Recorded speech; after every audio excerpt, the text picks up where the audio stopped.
Okay, so good morning once again. Well, last week, just to make a connection, last week we were here and we prayed about our own personal motivation to be missionary disciples. If you remember, we focused on the question of Jesus in John chapter 1, verse 38. What do you want? Jesus saw the disciples following him. Remember, we're talking about being disciples of John and then becoming disciples of Jesus. From being disciples of the church to be personal disciples of Jesus Christ. So when Jesus saw them following, he asked, "No, what do you want?" And in our prayer, we also allowed Jesus to ask us, "No, what do you want? Why are you following me?" No, in other words, does following me give you something that you yourself want? So we were trying to connect, our own personal desires with God's desire for us. And how we feel that we are called here into this community as well.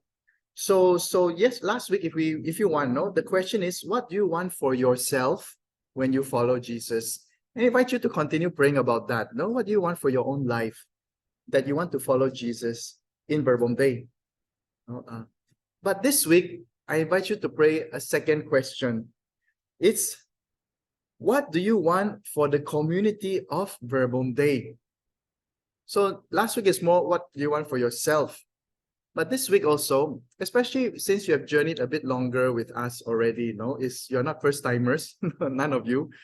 It's like, okay, this is what you want for yourself in Bourbon Day. But it's also nice to pray, what do you want for Bourbon Day? It's like, I don't know if it was J.F. Kennedy who said, think not only what your country can give you, think also what you can give to your country. So in that sense, this week, it's a little bit like that. Don't just think of what Bourbon Day can give you, which was what we prayed last week, because there's something we get also. But also think what you can give to Bourbon Day. That is the focus for this morning's prayer and the session later also. So in other words, in being a member of any community, we have to consider both rights and duties. If you belong to any even a family, you have your rights in the family, but you also have your duties to do something. And in our church, it's the same. It's an organization.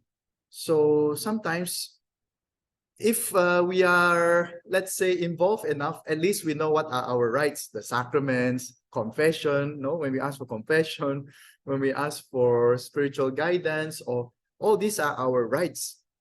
But I think very few people in the church know what are their duties to the church for being a member. So let's reduce it a little, because to think of the whole church maybe it's a bit hard. What about in Bourbon Day?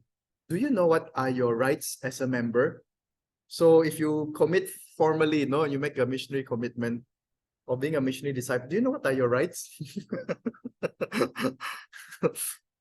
Better not to tell you, because you might ask.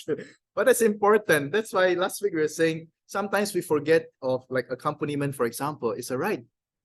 If you're a disciple, so you can ask for it and remind the missionaries when we forget also. But also, apart from rights, then we have duties. Do you know what are your duties as a member of the Bourbon Day? So this morning we are going to pray a bit more on that. But let us start from prayer. So it's more than Father Michael will tell us now what are our duties.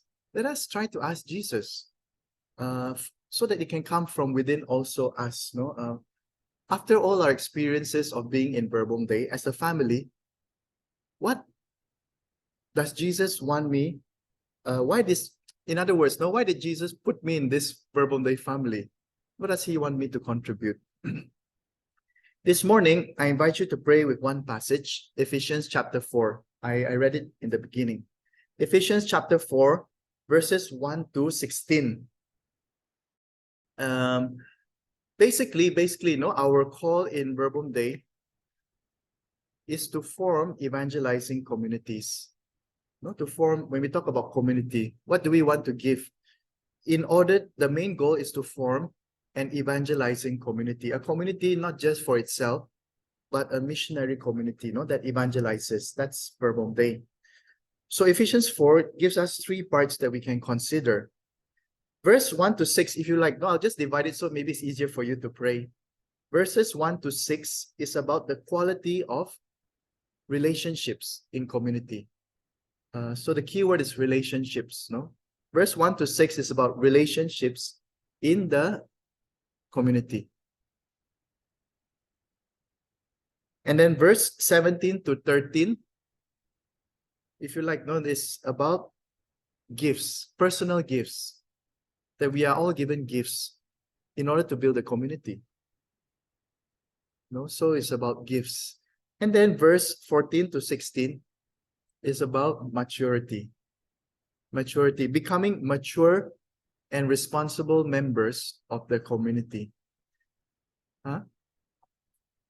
7 to 13 is about gifts, personal gifts. We have received personal gifts to serve. But the last 2 verses or last 3 verses is more about maturing and becoming responsible for the community. Okay, so I will just go straight to the passage lang. St. Paul says, and so as a prisoner, verse 1, and so as a prisoner in the Lord, I beg you to walk in a manner worthy of the vocation to which you have been called. Then he talks about having humility, meekness, patience, all these things that you can meditate about. But I want to focus here about being called. To be Verbum Dei is a vocation. It's a calling. It means that Jesus personally calls you and you feel the call also. So why is it that some people don't feel that they want to participate more? And why is it that you feel that you want to participate more? There's something there that is beyond just human connections. There is a divine calling. And St. Paul is asking us to live in a manner according to this calling to be Verbum Dei.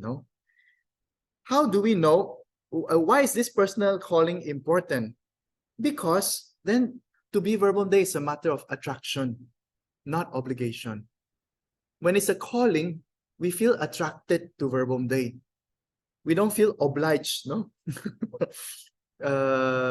just because I have to give back. No, there's something that I want in the Verbum Dei.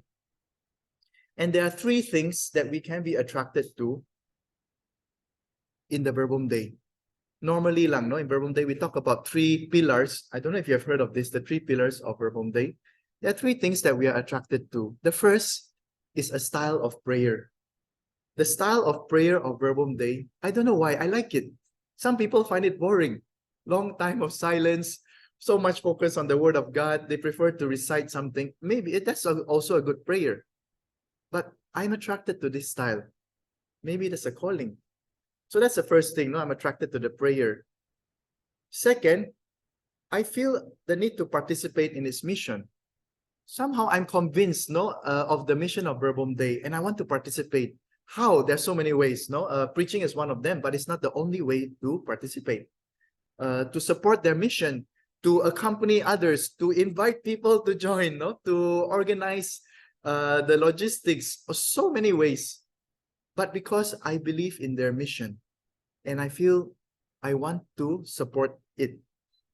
So that's the second way to feel the calling in Verbum Dei, the participation in the mission.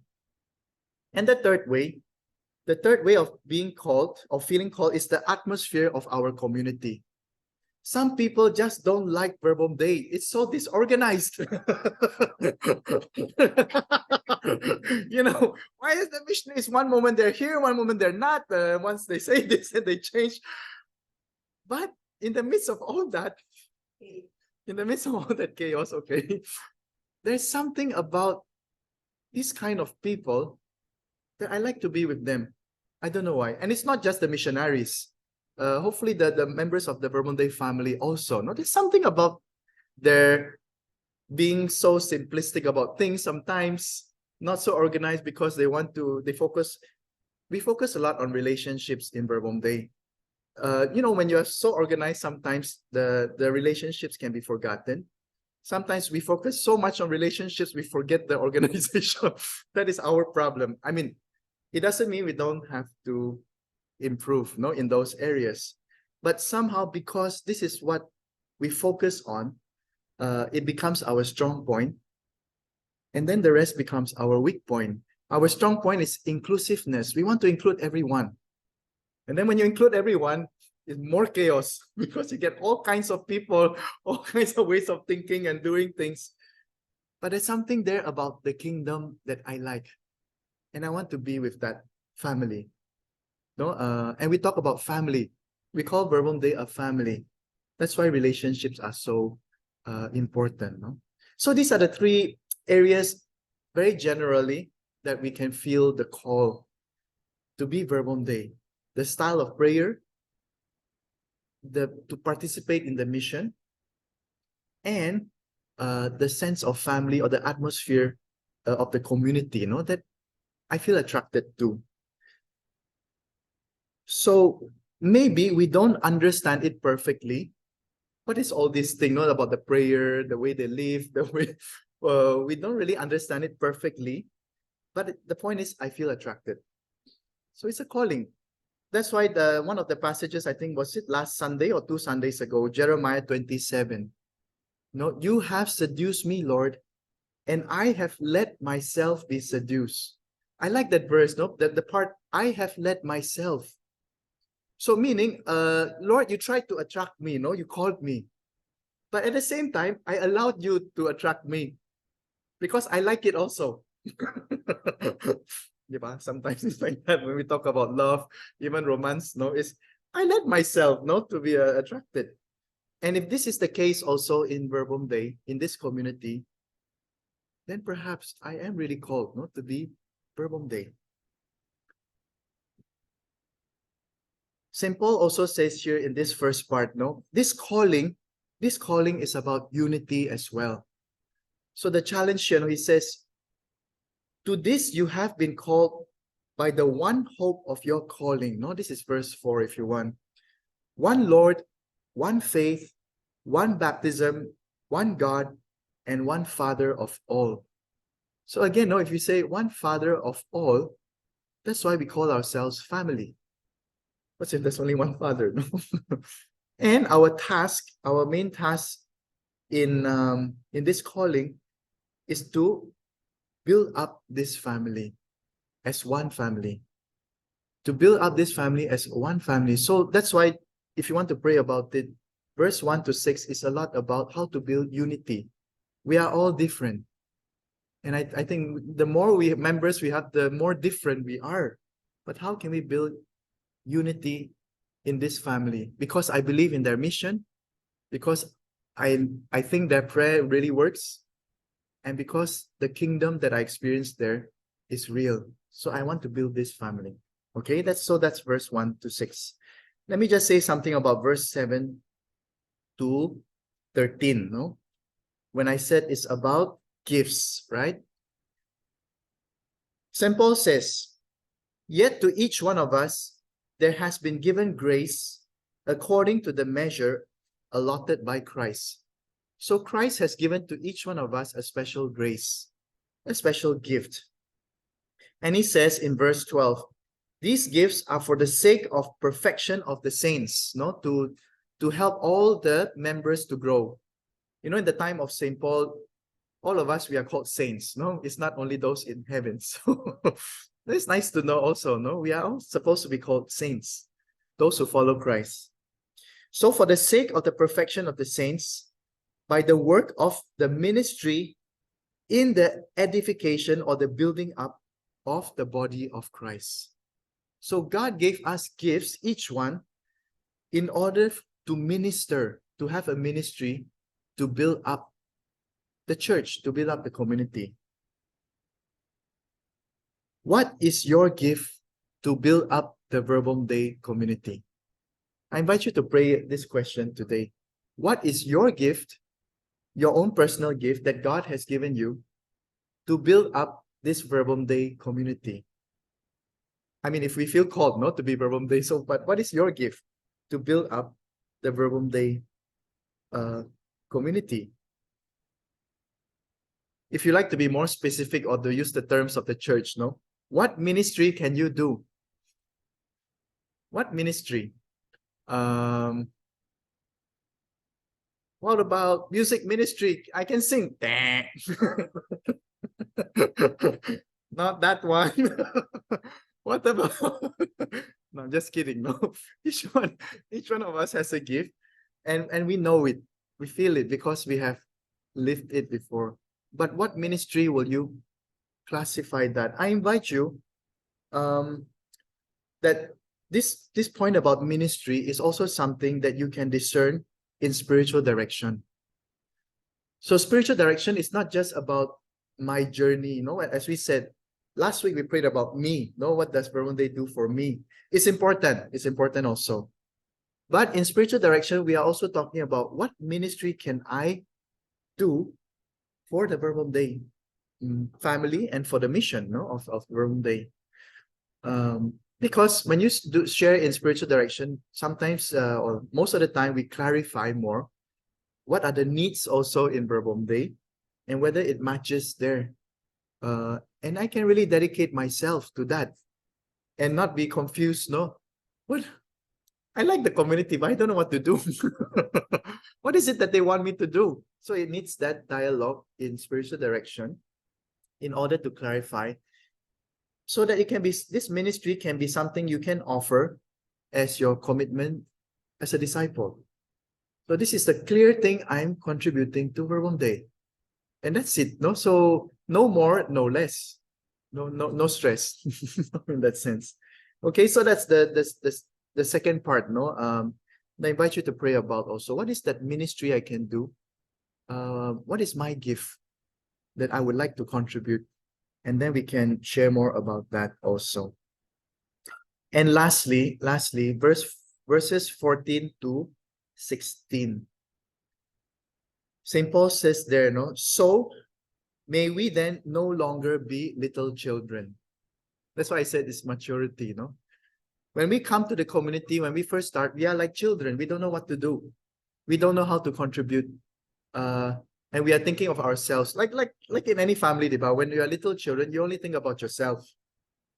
But when you mature, you start to become responsible for others. Even as a daughter or as a son, we start to think of the other brothers and sisters that we have.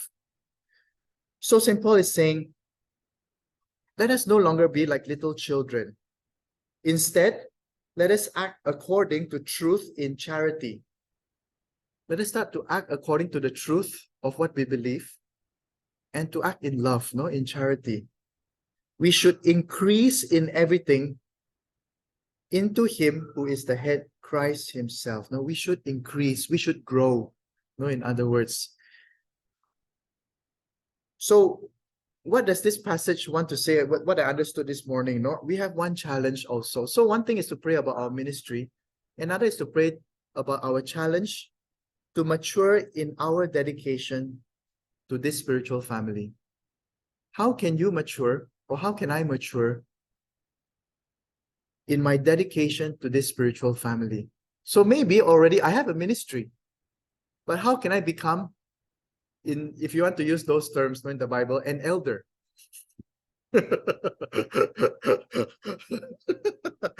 I don't like to but let us use it. That's why I said, let's think of a family, as somebody who really has more time here.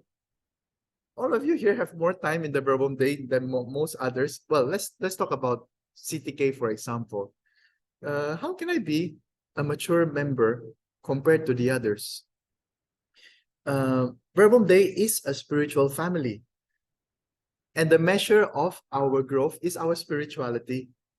So I believe that you have received a lot of spirituality from different missionaries, different persons, retreats, formations, so much, So you are more mature as spiritually, as an elder brother, as an elder sister, to care for the faith of others. So maybe we don't like the term elder, It sounds a bit archaic, a bit like dry, like authoritarian, like imposition. I don't know. There are so many images of elder. How about just what can I do to take care of the faith of others? Maybe that's that's a bit more. How can I take care of the spirituality of others to accompany them? So when I say about accompanying others, it's not just the revision of life, okay, not just accompanying each other, but helping each other to accompany even others. That's why we said we are building evangelizing communities. So this is our challenge. That's why I say it's our challenge to become more mature members. We need more mature members in Verbum Dei, because if not, this community will not grow. It will not grow. No, we will have what we call eternal children, and the missionary is always the parent. And then when the missionary leaves, then everybody's a little child again, and they don't know what to do. Right? Has it happened before? And it's like, because we are not taking steps to become mature in the family itself. So we need mature disciples so that this community can really grow more stable, no? So St. Paul says, how can we do that? It is through our concrete love for this family. One question lang. Do you love Verbum Dei? It's nice to ask ourselves, no? Sometimes we have been doing so many things and all that, but we never ask ourselves these questions. I invite you to ask this question. Do you love Verbum Dei, the Verbum Dei family? I just finished with this example from, I shared this many times, no? You've watched The Fiddler on the Roof, no? I suppose. Very old movie. Well, it was a play, no? Before. And there's this part, if you remember, what's his name again? I forgot. Xavier, no? Something like that. The husband, the father, no? He was alone with the wife, because all the children were already growing up and doing whatever they wanted. And then there's one part he sang this song. It was a musical, right? He said, "Do you love me?" Do you remember that part? Do you love me? And then the wife was saying like, "For 25 years, I've washed your clothes, I've cooked your meals, I've done all those, and then you still ask me, do you love me?" And then the second time he asked, no, but yeah, okay, you did all those things, but do you love me? It's kind of different, no? And then again she said, "Oh, I've done this, that. Okay. But do you love me?" And then at the end she said, "I guess I do." And sometimes this can be also in the community setting. No, we are doing many things for the Verbum Dei already, I think. But today, as we pray about our commitment as missionary disciples of Verbum Dei, I think this is a very important question to answer to Jesus. No, do you love the Verbum Dei? Because I think that is the whole foundation of our commitment in this community. No, I invite you, no, to ask that question in this last part. No, to become mature is to mature in love also for this family. So okay, so let us have a time of prayer until 10 o'clock. And then we can have a break as we did last week, and we can gather the other side, and we can have our second session. So we can take Ephesians chapter 4, 1 to 16, and to pray the different aspects, especially about the calling, no, to be called to be Verbum Dei as a disciple.